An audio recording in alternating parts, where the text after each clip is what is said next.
It's Beaver Kool-Aid. Beaver Kool-Aid. John Lisle, L.A. Lloyd, and Drew Bennett. Beaver Kool-Aid. Three dudes talking about whatever the hell they want. It's narcissistic. Check it out. Remember, there's nothing wrong with being self-absorbed. It's Beaver Kool-Aid with Lisle, L.A. Lloyd, and Drew. There's a. I'm missing I it. told you, this is what I have to wear every night. Can you when see, I sleep. John? You have to wear that when you sleep? Yeah, sleep apnea. Yep. CPAP, baby. Good Lord. Continuous positive air pressure. Isn't this sexy? It's nice. Yep. Isn't it? I don't know if I rolled over and saw that every morning. I'd be ready to jump right on top of it and give you some. Yeah, let me tell you what. Back when I was in my 30s and they tried to get me to wear one of these, I said, absolutely no way. This is not going to happen. My buddy Chuck Stickle at the Edge in Tulsa has to wear one of those. Really? Yeah. Does it Some people help? get away because they're not, they can just get away with a little deal on the nose. Keeps him alive, I guess. I told you, Lloyd, you know, so when we do this in the morning, I got to wait for the swelling to go down. Got you. I didn't know what you were talking about. I It's thought you were just pressed talking about against some your of face those, up like, the pink, eye covers there that were satin. I thought you were talking about that. No. See, the problem when they wanted me to, I tried to wear one of these when I was in my 30s, and I said no way because I thought I was going to mess with my sex life. Because every time I started grabbing for my dick, I got wrapped up in the cord. So I said, no, I can't wear this, man. I'm not have no sex life. You're the elephant man. No, you're the elephant man. You make everything all right. Yeah. Oh, yeah. That's good quality comedy right there. What else do you need? We don't even have to talk. We could just put this on video and let people just stare at it. I know.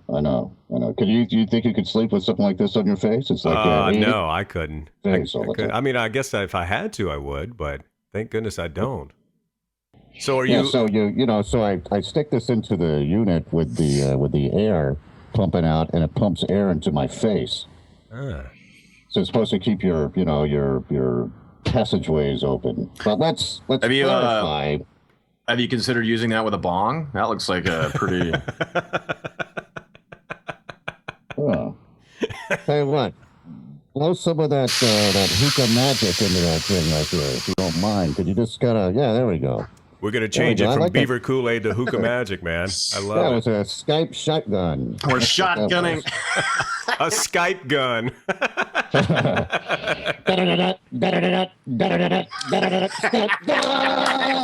Why don't you hook it up to a helium tank? I love Yeah, that's for you. That's for you, Drew. No, you got to understand that I wear this now, but almost 12 years ago, I had all this surgery, so I wouldn't alleviate my apnea, supposedly. They took out 2/3 of my soft palate, my tonsils, my uvula. I had all this crap done with my sinuses. I was out of work for a month. Boy, And it taking out the worked. soft palate, that would have scared the shit out of me. Yeah, well, the thing is, sometimes I do, gag on crap now, and I can't make a pig sound. That's what I really lament is that I can't do a good pig anymore. How about if you get a pubic hair caught back there? Does that bother you at all? That was a pig issue.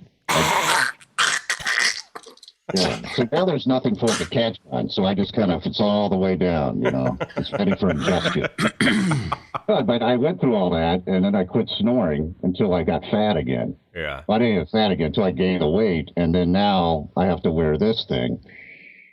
And so if I can lose 30 pounds, I might not have to wear this anymore. Wow. But every night, isn't this great? Every night. Just What like does your this. wife think about it? She loves it because there's the gentle air sound, and because she doesn't hear me snore. It's kind of like She's a being in light- the ocean. Yeah, because you just. All you need now to throw in the waves.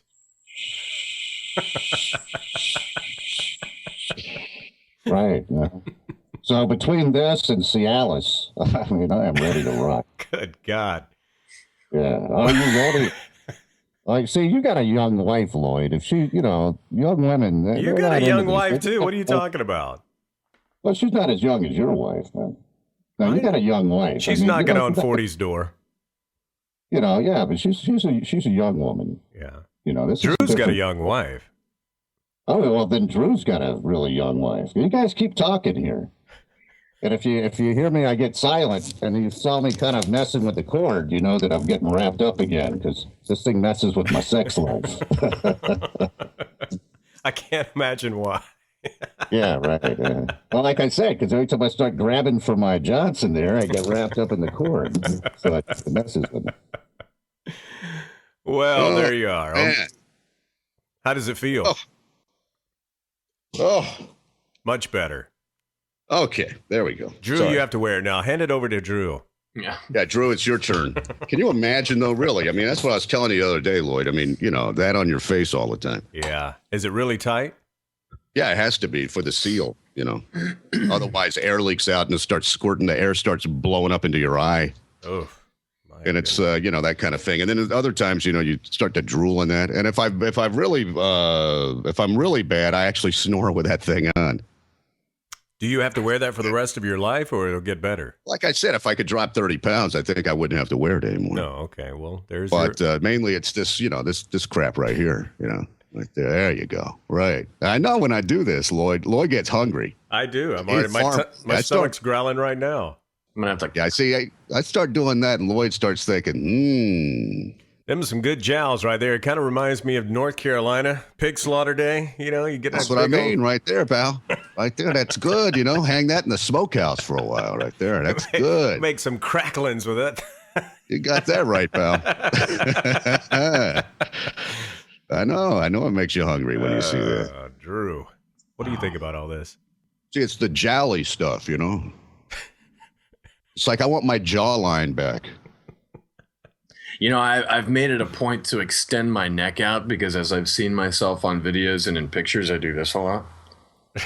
Yeah, that's the way you do that. Why don't you get you some of those rings and start stretching it out a little bit? Maybe get you. This is my Chris Christie impression. Hey. Okay. All right. Oh God, enough of that. Yeah, you have to do this. All the pictures, chin forward. There we go. Not you, Lloyd. I don't think you really have to worry about it. What you have to worry about is pulling that bad boy back out. We'll have to get a facelift. We'll have to get a facelift. We'll have to get a facelift pretty soon. So, you guys, this whole stupid Ann Romney, Hilary Rosen thing. You know about all this stupid nonsense? A little bit. Kind of brief me there. I've seen bits and pieces of it. So brief me. Hilary Rosen is let's just say a Democratic pundit who was on CNN, and I guess at some point the Mitt man had mentioned that maybe he defers or listens to his wife on matters dealing with the economy. Yeah. Once again, this is very loose, but anyhow, this woman on CNN said, "What does Ann Romney know about the economy? She hasn't worked a day in her life." Ooh. And and then it all erupted because Ann Romney, of course, she comes from a wealthy background. She's married to a wealthy guy. Yeah. She's raised 5 kids, and it's like that's a lot of work. So it became. Instead of saying, look, I'm saying this because she hasn't worked a day in her life, as a single mom or something and trying to, make things work, it became an argument between the validity of staying at home with your children or being a career woman. Gotcha. And that wasn't the point that was being made, but that's how it developed into this, stay-at-home mom is very hard work, and and that wasn't the point she was trying to make, Hilary Rosen. But anyhow, this thing it's still got legs from last week, and so it's nonsensical. Well, I can't speak for the at-home moms, but I can speak for the at-home dads in my little interim here that I've been laid off. Let me tell you. I'm at the grocery store like every other day, washing clothes. Believe me, it's hard-ass work, and I have more empathy now than I've ever had. So I do it all the time. I do all the laundry, clean the house, all that. Yeah. It's not about one.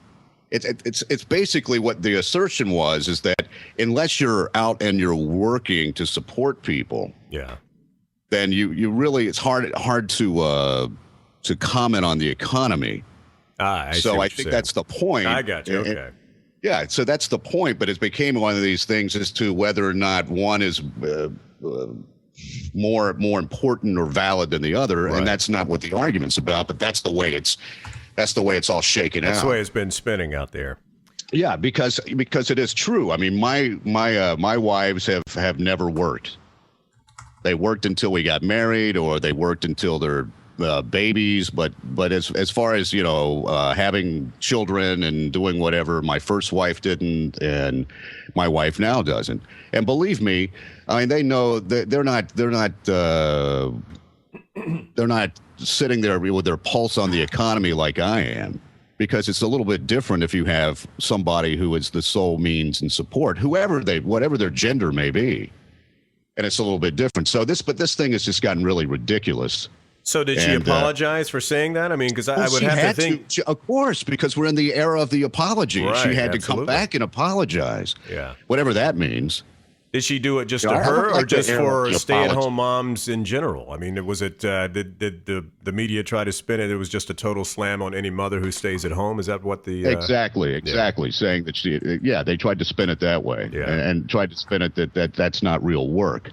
Now you got to understand that maybe Ann Romney has raised 5 boys, but she's a very wealthy woman. I really don't think she was doing what stay-at-home dad Lloyd is doing, or Drew. I had a feeling that I really don't see her saying today's clean the bathroom day. Yeah, she's not down there with gloves on. I think that's the point that everyone's trying to make, is that when she says that she's a stay-at-home mom, she's really full of shit because she hired 4 nannies. Yeah. I mean, that's just it's really silly, and there's no argument there. Well, let me ask you. I mean, do you think she should be able to give her opinion on the economy? Because maybe we don't know what her financial side is. Maybe she's sitting at home with QuickBooks doing the bills. I doubt it, but that's my question: is what are your credentials that gives you the authority to make any kind of professional opinion about it? I don't. Yeah, somehow that whole thing was taken as this massive insult, and I couldn't believe it. It still has legs. It's still being talked about, which is unbelievable. So I brought it here to Beaver Kool-Aid. And I'm glad you did, because again, there's so many different ways you can spin this. Again, she's got to know a little bit about the economy when you got that much money, obviously. Or is she just one of these? We don't know. She just sits at home and spends Mitt's money. We just don't know. So yeah. Well, the thing is that I think what Hilary was asserting is that there's all these single parents that are there. Yeah. The economy's been rocky, and times have been tough for people, and these people are. It's like the people that are closer to it than someone who's well off. So, and that's that kind of thing. If you haven't held a job, if you haven't worried about being downsized, if you're not currently worried about budgeting or feeding your kids or whatever, it's hard to relate. A stay-at-home mom wakes up and cooks breakfast for the 2 or 3 kids that she's got. She drives them to school, then she comes home, she cleans the house, she washes her soaps. Maybe she pays the electricity bill or so on. She works hard. Ann Romney doesn't do any of that. Yeah. Right. And I got to tell you one thing. I'm trying to figure out how those women fit in watching the soaps, because my day literally goes from 6:30 till the kids are home. And I don't know how they fit in the soaps. I guess this is my soap time here talking to you guys on Beaver Kool-Aid. That's probably it. Probably it. See, it all depends. I don't. What Drew just described reminds me of a 60s kind of situation. Yeah. So let's say in my house, I'm still crashed out. My wife gets the kids up. She knows what they eat. There's no cooking, but it's all kind of arranged, and then gets them dressed, and then out to whatever they're doing, and then eventually I wake up. There you go. And she does laundry. I don't do laundry, but there are things that I do. I mean, I mop floors and that sort of thing. Do everything on the outside, of course. I cook most of the meals. Really? Oh yeah, I'm the main. I have been for both of my marriages. Same thing. I do the majority of the cooking, and in this marriage, I do probably 99% of the cooking. So I do all of it. Inside or outside on the grill? Both. Oh, Both, okay. my friend. Okay. Yeah. So I just I cook all the meals, and so that's just the way it's been, and it's fine. There it is, no problem. But once again, neither of my wives have worked when we had children, So it's always been me taking care of everything. I pay all the bills, all that. Take care of everything. That's the taxes, all that stuff. So they just, they get up, get the kids gone, and then it's tennis games all day. I'm just kidding. Down at the pool lounging with all the other ladies. Well, I see a lot of stay-home moms here in this neighborhood I live in. And believe me, I'm not in any major affluent neighborhood, but it's definitely suburbia. And when I pick up the daughters after school, I see them all standing there. They're all at-home moms, but they look like they're living pretty comfortable. They all drive nice vehicles. And so it's kind of weird being... It's a luxury. It's a luxury. It really is. I just decided that... it's not something that I have to have, but I mean, if I could afford it, if I couldn't, then it would be a different matter. Yeah. But it's a luxury, and my wife realizes it's a luxury. And since she was childless and never married until, into her 30s, then she worked for a long time, so this is nice for her, and she knows at some point then she's going to be working again. But I want to go back here just a second, since we do have the video, and you said you don't live in an affluent neighborhood. And I'm saying, look, man, I see that staircase back there. And you tell me you're not fluent? Look at that thing. That's I remember that from the Beverly Hillbillies show. Right. Well, next time I'll do a show from the cement pond in the backyard there. So yeah, I mean, look at don't you agree, Drew? I mean, look at that. The staircase going up there. Probably and probably there's someplace there's a master suite. Yeah. Don't you know? It's in this casa someplace. Yeah. Sweet. Yeah. It's all sweet. I've been to his house. I know how nice and I know what kind of an affluent neighborhood he does live in. It's not that affluent. See, that's what I mean. See, that's a problem. Everybody does so well that Lloyd doesn't even think he's affluent. Yeah. He lives in Circle C. You know what the C stands for? Cash money. Yeah. Nice. You guys forgetting I was in radio, okay? Radio. Radio people don't make money. They just... Yeah, you do. It's all the extra gigs. Well, I promise you, it's all those. See, the reason I have this house is because of all the titty bar gigs I did over the years. Right. So, well, that's what they tell you. They say, listen, Lloyd, we're going to pay you this $13,000 a year, but you're going to make $75,000 a year just on endorsements alone. And then they'll show you a calculator. Yeah, they'll show you because that makes it official. It's going to be this. Well, I will say one thing. If Beaver Kool-Aid takes off, I would be more than happy to sit here at the house and be the at-home dad. And I'm sure that my wife would say, keep making money so I can be an at-home mom too. And we'll both work out of the house. So I got no problem working out of the house. I like it. I love this lifestyle. I just can't afford to do it right now because there's no income coming in. So anybody out there want to sponsor the show so me and Lisle and Drew can stay at home, bring it on. Bring it on. Hang on a second. Blue velvet moment. Mommy!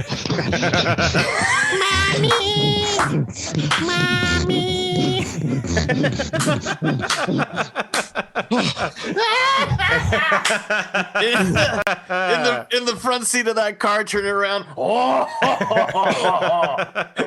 God. I love it. Oh, okay. Oh, my God. It's Beaver Kool-Aid. Beaver Kool-Aid.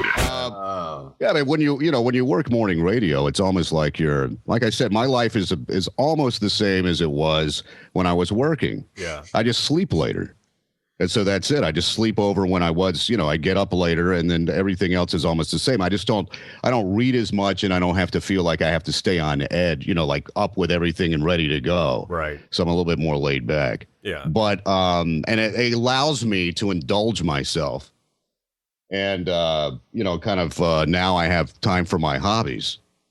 And I still get drunk at Dirty Nelly's. You know what I'm saying? I still don't get up until 10 a.m. I just don't collect a paycheck. That's the only difference. Yeah, that's it. But it allows me to. The thing is I've noticed that now that I'm not having to pretend to be somebody for the radio show, that I can be more of who I really am. Does that make sense at all? Well, I mean, and what I really am is, because I am here in Texas and stuff, is what I'm a gun guy. And I'll tell you this right now. If Barack Obama becomes the president in November again, I will either be dead or in jail by this time next year. Being at the NRA event, God bless you. good indicator. But if you can't go home and get everybody in your lives to clean house in this vile, evil, America-hating administration, I don't even know what you're made out of. If you can't galvanize and promote and recruit people to vote for Mitt Romney, we're done. We'll be a suburb of Indonesia next year. Oh, yeah. Yeah. Our president and attorney general, our vice president, Hilary Clinton, they're criminals. They're criminals. And if you take that adamant, we the people defiance, remember, we're Americans because we defied the king. You live in a suburb of Indonesia, don't you, Lloyd? We defied the emperors. We are Third patriots. world, man. We are Braveheart. We need to ride into that battlefield and chop their heads off in November. Wow. Any That's questions? Yeah. Now, where was that done at? Okay. Where did you get that from, John? That was Ted Nugent. Yeah. That's from YouTube. Oh, it's Ted Nugent. I knew it was Ted. Yeah, but Ted Nugent. When was that done? NRA Was that recently convention. or what? Yeah. Okay. At the NRA convention. Okay. And the best thing about that is all the guys that look like Danny McBride kind of nodding their heads the whole time he's talking. You know, they got the camo caps on and they're just kind of, yeah. So, Did Ted have his loincloth on? I know he sounded like he was ready to go into the Braveheart War. There, no, so. he just had headphones and a boom mic, man. Did he shoot a fiery arrow into a guitar after that? Well, you know, look, Yeah, Ted is a conservative as it comes. I mean, you know, this guy So I is. mean, since I'm not having to go do the radio show, you know, now I can just get back and, you know, play with my guns and make sure I defend myself and my family.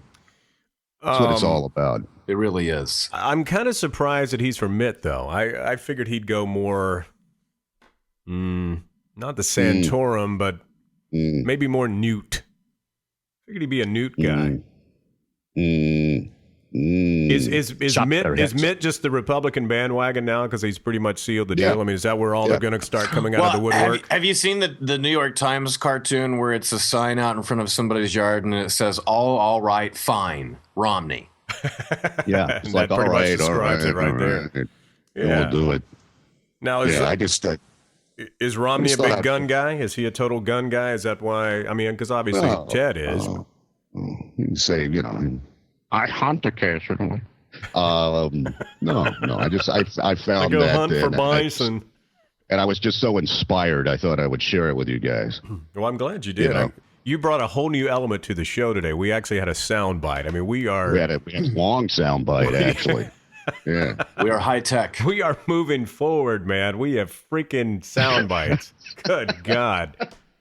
If I could figure out a way to bring that video into this when we edit it now, holy shit, we'd be CNN. Speaking of technology, the Coachella, festival was this past weekend, and the big draw there, the big surprise, I think, was that they had a hologram of Tupac Shakur, and he headlined with Snoop and Dre. And so, everybody's talking about how cool it was with the hologram and everything. And I've seen the video. You can go on YouTube and check it out. Well, I will tell you this, Drew. Now, everybody's not saying how cool it is because there's a lot of folks saying that Dre is now the king of camp because they said it was very cheesy. Really? And it was over the top, just completely, is this Dr. Dre? The Dr. Dre, the badass guy with Snoop? It's like, it'd be like you and I and Lisle up there doing it. Because they're saying it was a little too campy to bring Tupac up as a hologram. I feel insulted.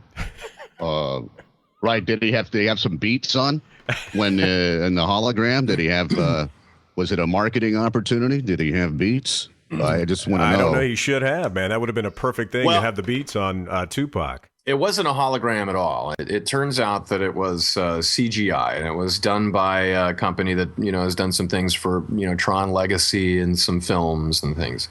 I think it was basically CGI on glass, if I'm not mistaken. Okay. But it wasn't actually a hologram. They call it that, but it wasn't a hologram at all. So that would have been cool if they had have done those. Though the holograms are cool. Now I think that would have been cool. I mean, they do this in Japan all the time where they have these holograms up there doing concerts where tens of thousands of people watch this these hologram animation do actual concerts. Have you seen this in Japan? They actually go to a venue, watch holograms live in concert. Okay, hologram live in concert. Yes. So these aren't recorded. I know that's kind of some people are in another oxymoron. Place, and then they transmit the image. It's full on Star Wars. Yeah, it's computer generated holograms that are live in concert. This is forget about lip syncing. You don't even have to. You don't even have a person. I mean, there you go. What a gig. Yeah. So that's great. So that's happening. But back to Coachella. I mean, have you seen the video? I've only seen pictures. And does it look cool? Or, I mean, what's your opinion on it? Look, man, I think it looks cool. I mean, the guy's dead, and there he is performing in front of, hundreds of thousands of people. I think it's cool. You can say that it's camp or whatever, but I think the technology alone's pretty neat, This is going to create a freaking nightmare because, Michael's going to be back, and Elvis will be back. And anybody else who's dead will be back. And you can relive your favorite stars forever and ever. Mm-hmm. Why not? At Vegas, someone's going to do an Elvis hologram now. There's no damn way that some promoter out there is not going to do that. Somebody's going to do the Beatles. Everybody's going to be doing this. Absolutely. And I think it's neat. Why not? Why not? Who cares? It's our, we've got the technology. Why not use it and entertain ourselves for a little bit with it? Who cares? Well, I thought it was a good performance. Well, look at us. We're in 3 different houses, 2 different cities, and we can pull off Beaver Kool-Aid here. I mean, I know it's not a hologram.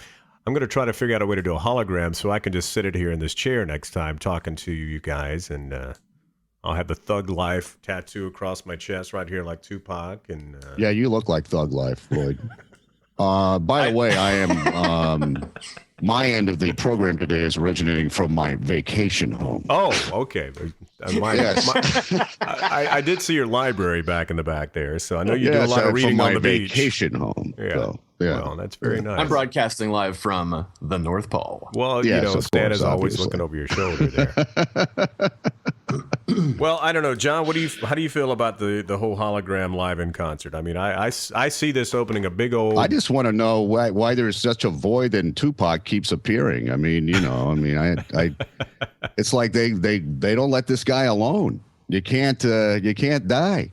I mean, they just keep bringing him back. It's kind of like it's a rap Jimi Hendrix. Well, we found something else in the vault. It's trouble because that Puffy's going to bring Biggie back now, and there's going to be that whole East-West hologram gang war shit going on now. So I don't know. Yeah, hologram shooting holograms. That's really that'll be good, man. You can kill them and bring them right back. Hologram on hologram violence really going to be one of the issues of tomorrow. Are you East hologram or West Coast hologram, damn it? Yeah, Biggie ain't going to be shirtless like Tupac, is he? God, I hope not. Don't do that. So they can skinny him down, though. Hang on. Time for another Blue Velvet moment.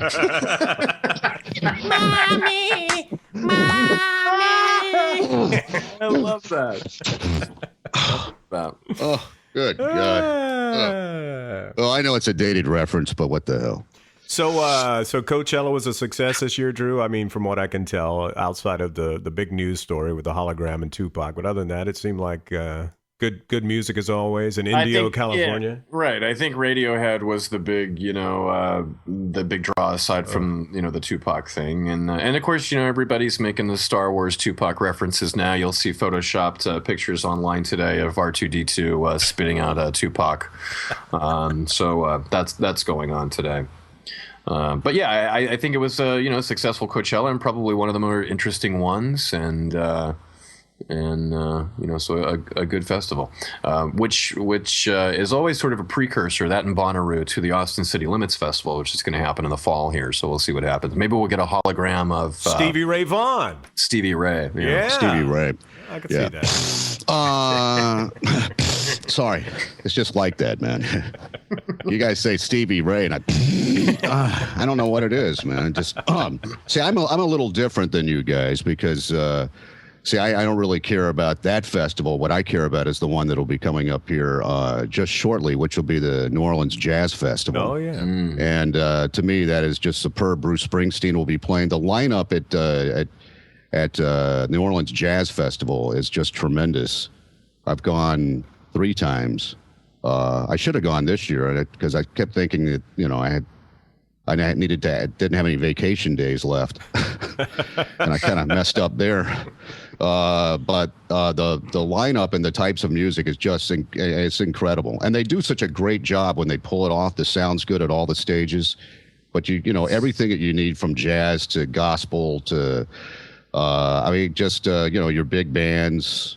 Well, I had heard rumors that the guys from C3 before Austin City Limits ever started was, this was supposed to be, built from a template from the jazz festival there. And I think haven't quite pulled it off yet, at least from what you're talking about, John, with the diversity. But it's still a huge festival. But they kind of built this one based on that, from what I heard. I don't know if that's true it just goes off so well. You have so many people together, and you don't see any fights. I don't think they could pull it off here. You don't see, you don't see people out of hand. They're all having a good time. A lot of times it's raining and you're just hanging out in the rain, and it's just, it really is. It's just great because the variety of people that you get there, and just some great, here we go. This year, let me see here. Bruce Springsteen, the Eagles, Tom Petty, Jimmy Buffett, acoustic, Foo Fighters, the Beach Boys 50th anniversary reunion, Neville Brothers, Al Green, Herbie Hancock, Neo, Bon Iver, Bonnie Raitt, CeeLo Green, Bon Iver, Dr. John, of course, Pete Fountain, Funky Meters. You got Steve Earle, Little Anthony and the Imperials. I kind of have a feeling that Springsteen's going to head ACL this year too. I really it's do. Just think so? Really? Yeah. I think but it's such a great time, and all these stages are happening, at the same time. So that's the problem. You got to pick your stage. So is it all like in one big field, just like Austin City Limits, or is it kind of like it's at the racetrack, the horse racetrack. Oh, I thought it was going to be in a cemetery. Fairgrounds, and they put it inside, the racetrack. I see. And I picture it being in a cemetery. With people dancing around it with beads. And once you go, no, that's Voodoo Festival. It is just phenomenal, the amount of music that's there, and it happens over. You have one weekend, and then it goes down for a few days, and then it comes back for a Thursday, Friday, Saturday, Sunday, I think. But it's just amazing the amount of bands that are there, and it's very diverse. Are you down there like all week, or you just go down for the 3-day weekend, or what do you do? What I've done is I go for the Thursday, Friday, Saturday, Sunday. Not the first weekend, but the second week. So it's just and the tickets are not bad, and it's just that there's no in and out. So when you're out, you're out. So you go with your stuff so that you can. Let me guess. Cowboy Mouth plays Jenny Says, guaranteed every year. Yes. Yeah. Yes. Yeah. They are New Orleans. You remember Cowboy Mouth, don't you, Drew? Oh yes. That one-hit wonder from New Orleans. How could I forget? And the Neville Brothers always close things out on Sunday. Better Than Ezra. Remember them, Drew? I'm sure they play there. Yeah. Well, it's a good festival. It sounds like a good festival. I'd love to go sometime because I love New Orleans. It's an awesome time, and they pull it off so well. I haven't been back to New Orleans since Katrina, so it's been a long time. I'm taking my daughter to New Orleans in the middle of May, so that she can blow off some steam. Is it Aaron Neville? Is he playing Aaron Neville? Is he a part of the Neville Brothers? Does he sing with them now? I think so. One of the most annoying voices in music. Come on, that duet with Linda Ronstadt he did, that was money. Stop it, man. Kill me. It's Beaver Kool-Aid. Beaver Kool-Aid. I'm going with my daughter to New Orleans, as I mentioned, and this is the first time that we've ever just traveled, just the two of us. This is your older daughter you're talking. Yeah. Really? And so I hope that, after a few pops with the old man, that we're not there on bourbon, because people always try to recreate Mardi Gras. Mm-hmm. So it's a Tuesday in May or August or November, and there's still somebody with some beads someplace trying to get somebody to pull their shirt up. Oh, how ballistic will you be when somebody asks your daughter to show her? Yeah, that's what I mean, and I'm it's like this is not going to happen. Oh, it's not happen. I don't even want to think about that. I'm just taking some beads with me, just in case. So if it comes to that, I'll say, look, here's some beads. All right, don't even think about it. Yeah. That's the great thing about having a son. So you guys have daughters. The great thing about having a son is that you only have to worry about one penis. That's it. Just the one. You don't have to worry about all the other ones. Well, mine turns 12 tomorrow, so she's almost a teenager. Yeah. Ooh. My oldest you got the fun time coming up, Lloyd. You wait. You got the fun time coming up. Lloyd, has she gotten to the age at 12? Because I know the girls, they go through the changes and things early. Has she gone through those kinds of things? Has it gotten to a point with your eldest that you're sort of, having to watch her grow up and become a woman? Is that kind of getting weird on you? Well, yeah. I mean, the first weird thing was the bra, which I was like, oh boy, when did you start needing a bra? That's the first thing. Of course, doing laundry now, I know not to put those in the dryer. I have to hang them on the little dry thing there, because I got in trouble the first time I washed a bra. They'll get even tinier. Yeah. So, that was a little weird. She's going through those changes now. She's not daddy's little girl anymore. I was going to say, does a little bit of you die inside every time she buys a new bra or something like that? No, it's kind of exciting watching her grow up, Raising your daughter, that's what it's all about, raising your kid. But at some point, it all depends on who you are. You kind of alter your physical contact a little bit. Well, that's right. Yeah. Because you don't hug them exactly the same way. But then I see other people, and I see women that are in their 30s, and they're sitting on their dad's laps, and I kind of have a feeling mine will probably do that. Well, she still likes gets a little icky. Occasionally we walk. I figure she'd try to keep her distance in public, but sometimes Dad's not cool anymore, but she'll grab my arm or hold my hand or something like that. So yeah, I don't know. I'm like you. I'll let her kind of choose that when she wants to, but I won't ever fight it. I'm just kind of letting her grow as she is. Haven't pushed her into anything. Not saying, oh, you got to play sports, you got to play music, you got to do this. I'm trying to let her make her own decisions. So that's good. That's good. Right. Don't have to be a stripper. Doesn't have to be a stripper unless you don't want to. Daddy made a lot of money in those clubs. I mean, it paid for this house. How do you think you're going to pay your way through college through these damn titty bars? Yeah. I know when I was younger, and I'd go places with my daughter, and people, I remember one guy going, "Hey," he called me up at work and said, "Hey, we're going a little young, aren't we? Saw you at the Spurs game." I said, "That's my daughter, dude. I mean, it's not my date." But see, this is what happens like when we travel, to New Orleans, be like, she'll have her wedding ring on. I have my wedding ring on. I mean, there we are. We're together. And that's just going to be assumed that, there it is. Sugar daddy. Yeah. It's like, yeah, exactly. Well, I don't think I look like a sugar daddy. You look like a sugar daddy. I was going to say what's going to freak her out is when it's a Tuesday and we're there walking on Bourbon, and I kind of do that bad boy right there for good God, for some beats, because it's one thing she can't do it, but I can. You know what I mean? Because the old man can do that kind of thing. Now, you said last show that you'd pull the shirt down. You don't show the midriff anymore. Are we going to have a big change when you go to New Orleans? You can kind of relive your youth, or what? I might not my. Not my Archie Manning jersey, or above the navel. I might get the mesh one. Then you could go hang out in the gay quarter. So that's the kind of thing. I got to watch myself there. Got to go easy on those hurricanes. Yeah, buddy.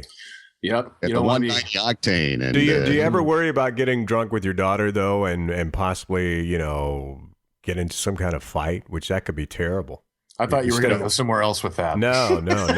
Yeah. Hey, man. No, you're just getting into like the truth serum comes out from you or your daughter, and boy, then all of a sudden there's a big fight, and oof. Honey, you were a mistake. Yeah.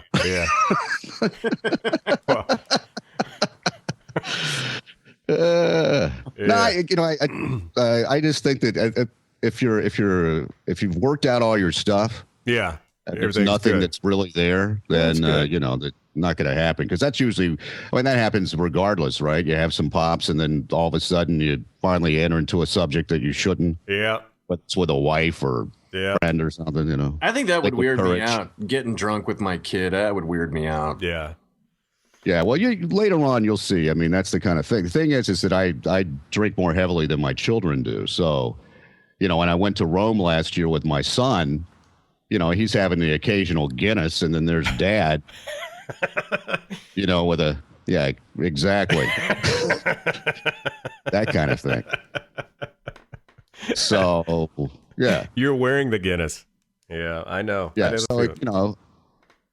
So what do you think about parents that go, hey, go ahead and have a glass of wine? You know, they're 16, 18. I mean, you cool with that? Are you one of those? I don't know. I don't know. I haven't obviously had any kids that old yet, but I mean, you know, I'll definitely hear some parents come on, go ahead and have a drink of wine at 16, 18.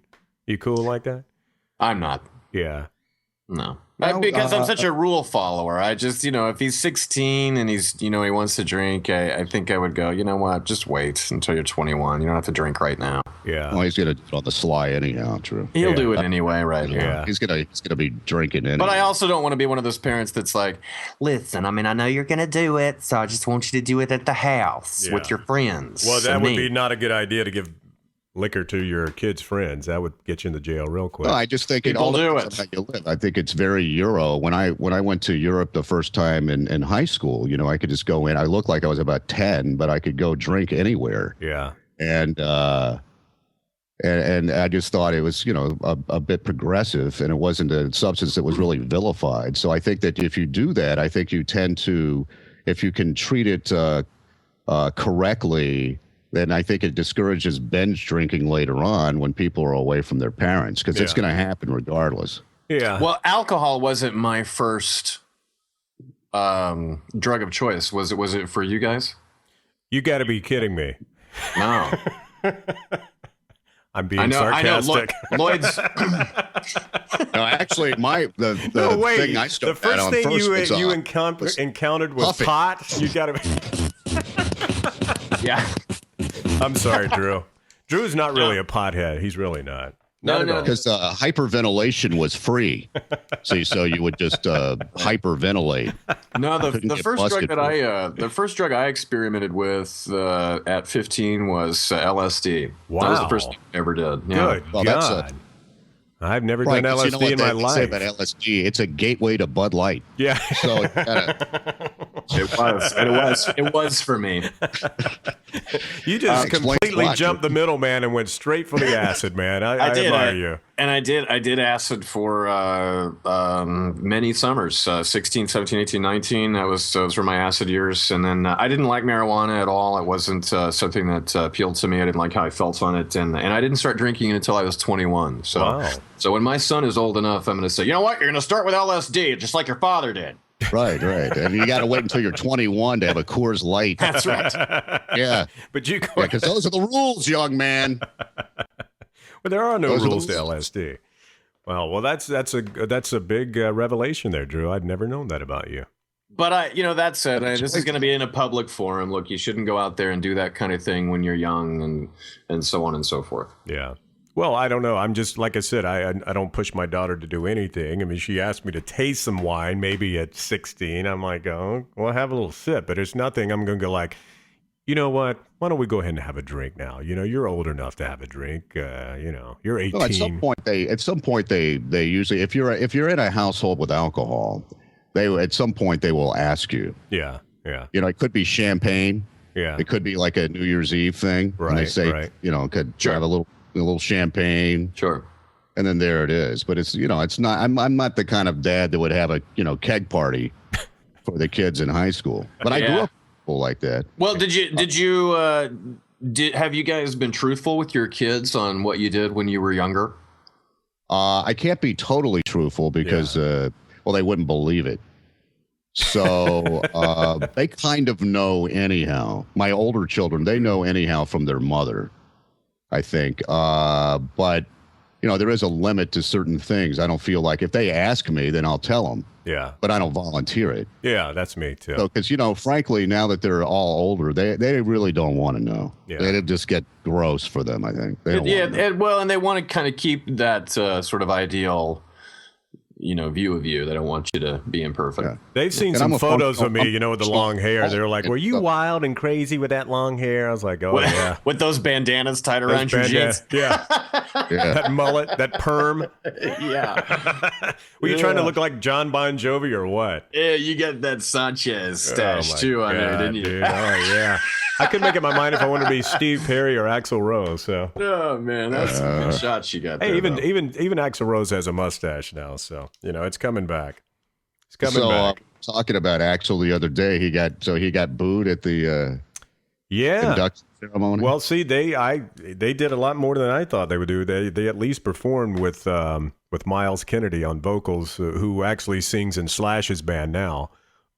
He's the guy who sings with the Creed guys in Alter Bridge. So from what I heard, it was a good performance and everybody had a good time. And yeah, Axl got booed and there was a lot of FUs to Axl and this and that. But they, the one who was smiling the most in the photos I've seen from ear to ear is Steven Adler, the original drummer who got fired for doing too many drugs in Guns N' Roses in the 80s. Now that guy was a drug addict. But he was happy to be there. When you get kicked out of Guns N' Roses for doing too much. I bet he did LSD at 15 too, Drew. So I bet he did. Yeah. But yeah, it looks like it was all a good time. The Chili Peppers performed. And wow, I think I need to suck on that mask there. I'm having hallucinations there. Lyle, you look a little different. It's Michael Moore. All I do is a bulkhead. Yeah. This is Drew's having a flashback. So and look, the water tower just turned into a rocket ship. Oh gosh. Yeah, see, that's can you imagine your child being 15 and doing LSD? No, my gosh.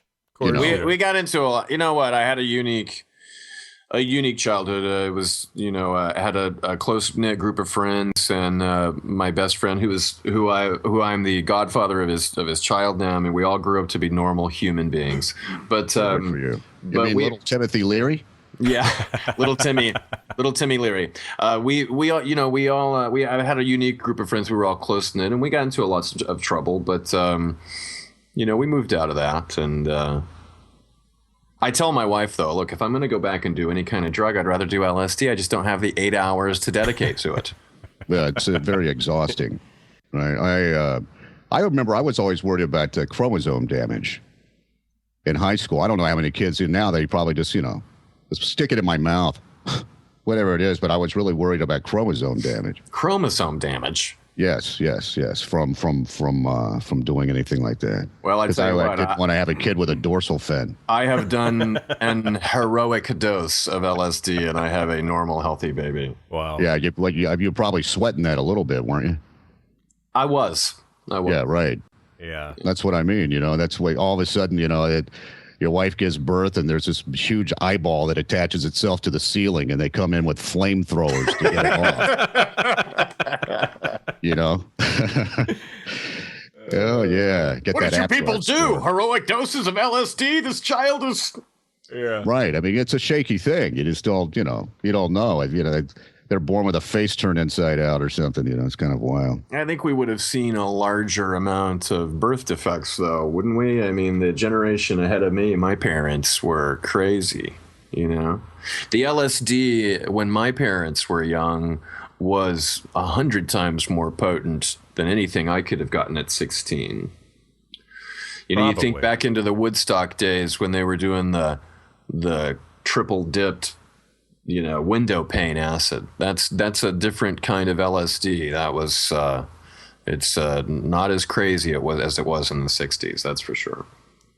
Well, that's interesting, isn't it? Pot's gotten more potent, and LSD has just gotten so it's weak. It's like decaf now. Weak. Decaf well, I LSD. think when they discovered it in the 60s, they took a few of them. They were like, man, we're going to have to dial this down. Right, because some people would trip and never come back. It's true.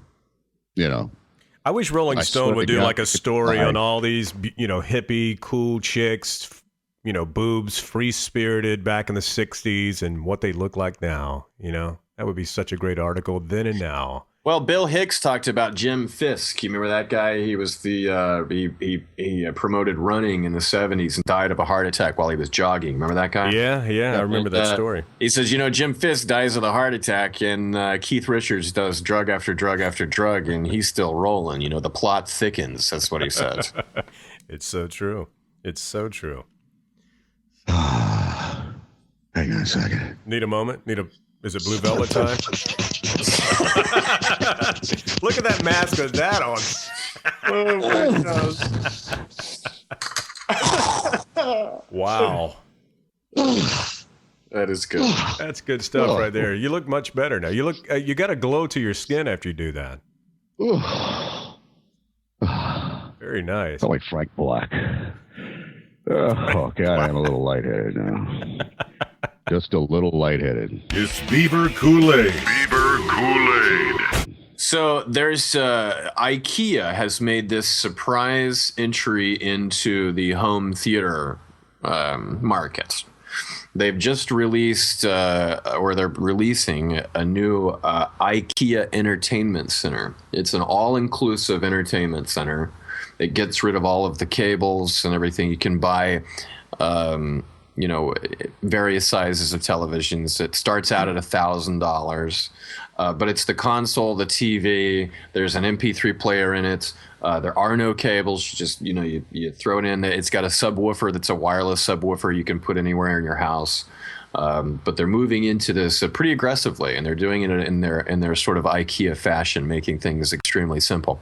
I don't know if I'll be able to assemble a television with an Allen wrench, but yeah, I just hope that it's better than their furniture, because everything I've ever bought from there is a piece of shit. I mean, I hate to slam you, IKEA, but man, it's a fun store to walk through to see their idea of what the modern home should look like.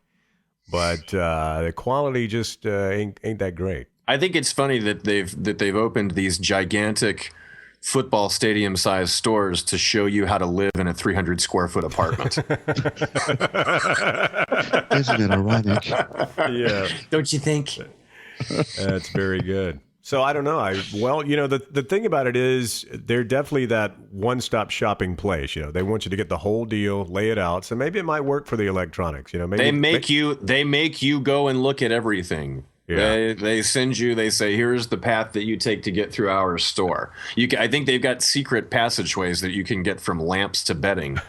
But I just try to get to the meatballs at the checkout, and that's all I'm good for, man. That's it. The Swedish meatballs. And I went out there and ordered the meatballs, and I had the chicken strips one afternoon when we went up to Round Rock to the shop for the IKEA, and I asked the woman if she had barbecue sauce, and she goes, "This is a Swedish store." I was like, "Yeah, but you're in Texas." Bergen.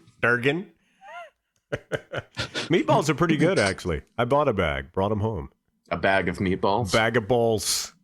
From IKEA. Bag of balls. A bag of balls. We have a couple of things from IKEA, but you're right. Everything breaks. I don't know what this is going to be for them, but it is an aggressive move, I think, into entertainment systems and things, because it is this sort of electronics. It's a Mac. It's a Mac kind of approach. I think they're doing everything extremely simple.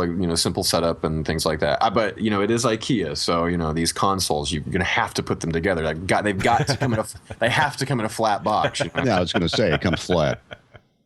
You can set up the TV much quicker than the furniture it sets on, that's for sure. But go check out the video. It's on YouTube. They launched it today. I'll check that out.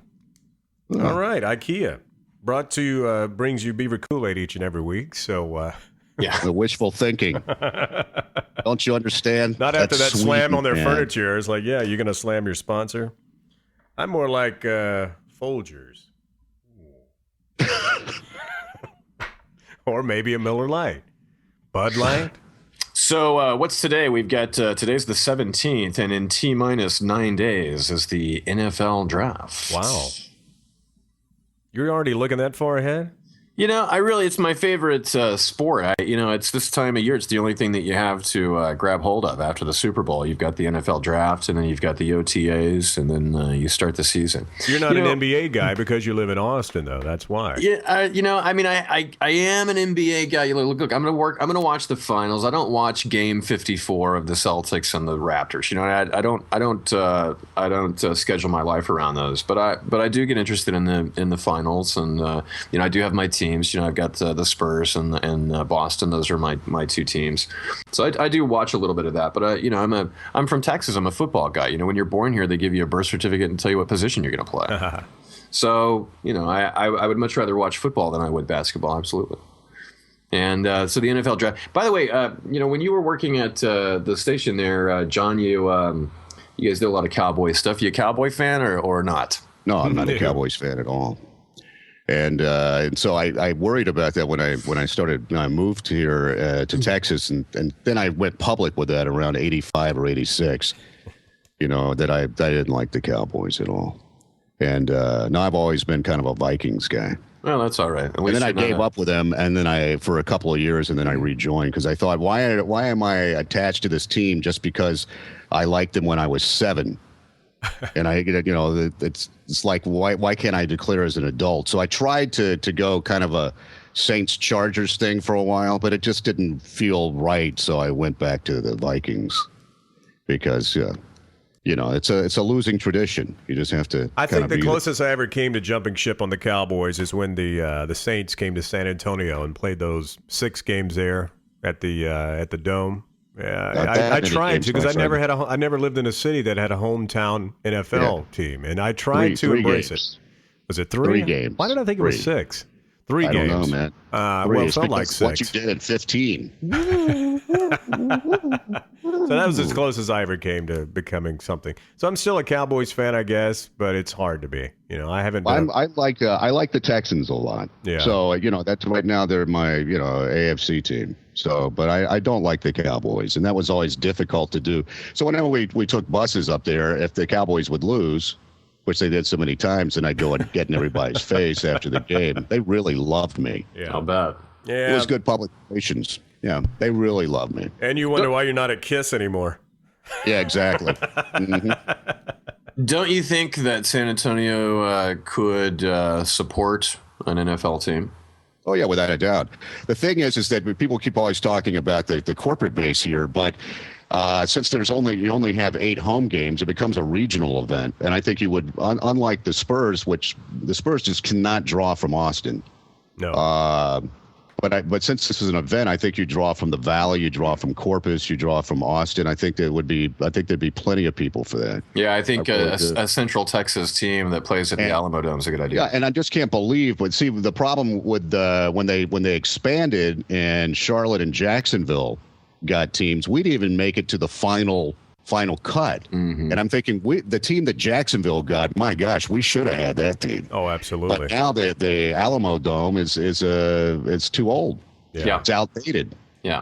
It's 20 years old, and it's so that doesn't work. And didn't they really built it for no real reason now, right? I mean, it's certainly it accommodates several things, but they built it, to attract a football team. Am I right? Yeah, exactly. But under the guise of being a convention facility, because that's how they got it, public transportation tax money. But, the thing about this town is, and it just drives me crazy, I've never lived in a town that's more football crazy than this town. And people are really knowledgeable about football. And yet they haven't had any football to watch except high school. Now, when we were going back to the Saints, what did they have at that? It's 60,000 or something like that? Didn't we have like 60,000 that showed up for that game to support the Saints?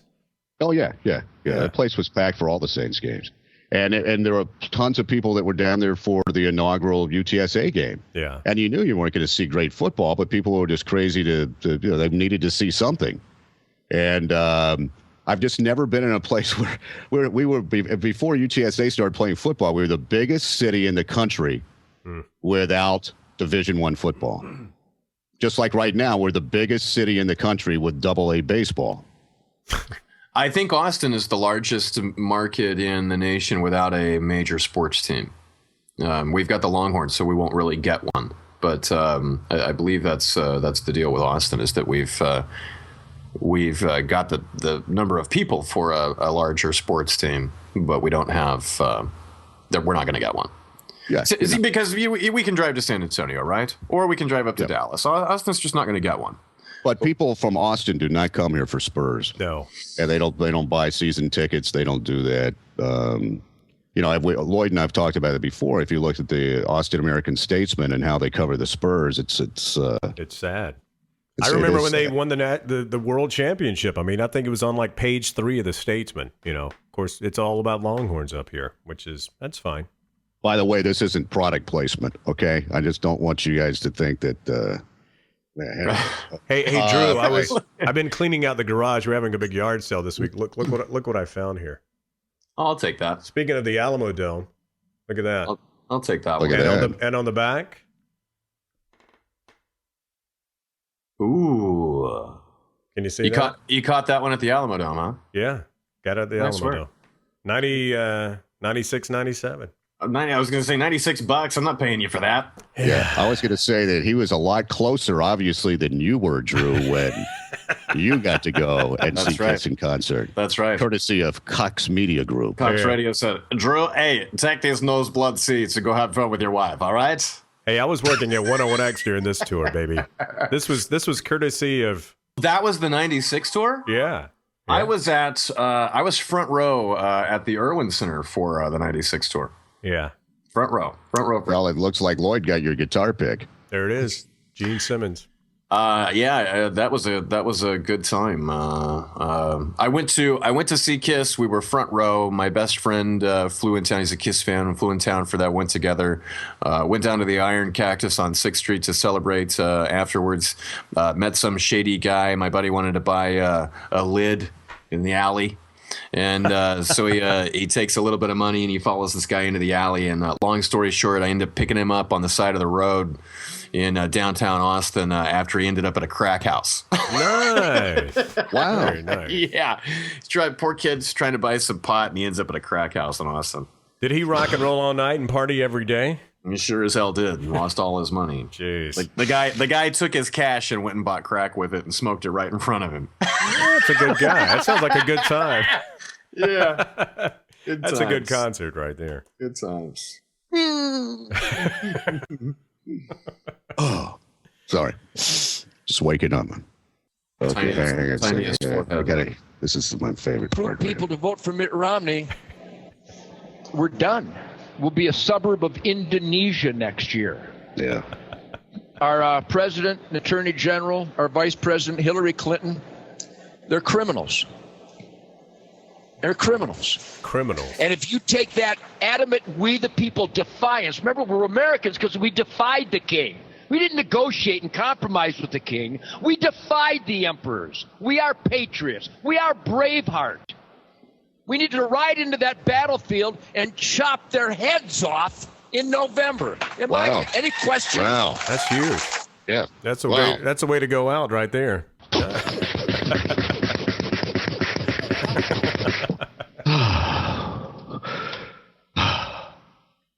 Ted Nugent. He's going to get in trouble for that chop your heads off comment. Yeah, good night.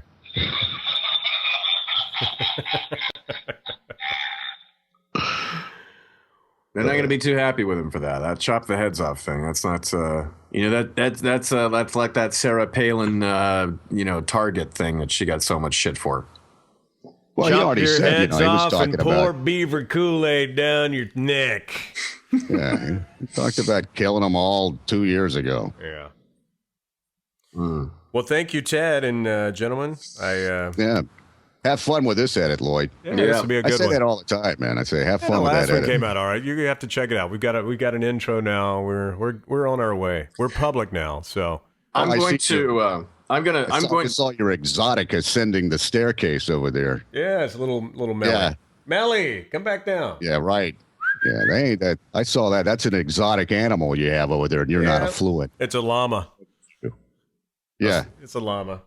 I don't know. Yeah, that's it. Okay, yeah. She's hiding. A lowrider llama. That's what that is. That's a yama, baby. Yama.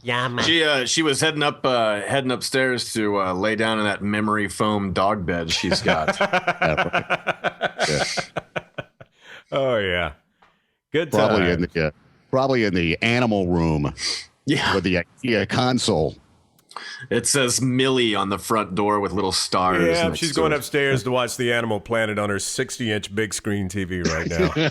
That's what it is. Yeah, Mr. Affluent. Yeah, I got you. I see what's going on there.